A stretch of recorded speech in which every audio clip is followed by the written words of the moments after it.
国内失联移工人数直直创新高，甚至是有移工伫咧机场排队出境进前变装落跑。立为着这个政府长期管理移工失联，因为台湾国际劳工协会是认为讲，若想要彻底来解决移工落跑的问题，应该是要对这无好的中人制度，也有袂当自由换头家的规定先来改善。梁哥哦。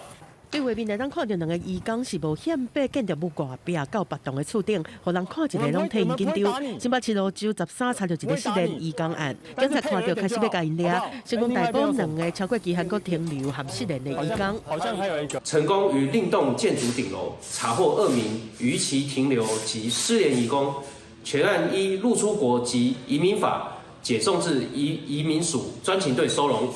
就是国内失联移工的人数是一直创新高，国民党立委王玉敏是标出一大通机场监视器的画面，有一个移工伫坐飞机离境进前，排队在等机场的安检，但是煞忽然间开始脱衫变装，趁人无注意的时阵走回去离开安检的队伍，搁离开通机场，然后就失联。 在移工失联的地点里面，光是机场的这个部分也是创4年来的新高，它从109年57位到113年。 去年有87位哦，持续的配合内政部移民署，包括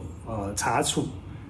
非法的雇用行为以及非法的媒介行为。另外，也推动各项的改善措施，包括畅通移工的申诉管道，还有入国的这个宣导，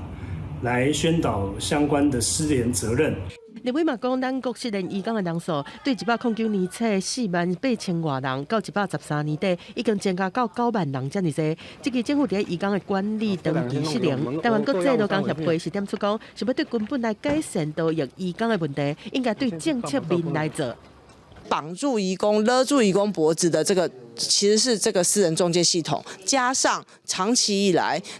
台湾的政府没有提供实质媒合的这种功能，所以逃逸的选择就变成是一个选择。吴成儒讲，对协会统计数据来看，政策敢对移工的劳动条件有利，是对对的移工有真大的影响。譬如讲，废除3年出国1工了后，失联移工的占比就降啊。疫情的时阵禁止跨转，失联移工的占比就起哩。失联移工的根本问题，包括无好的中人制度，袂当自由换雇主这因素，拢是造成外籍移工逃逸的状况愈来愈恶化的推力。记者综合报道。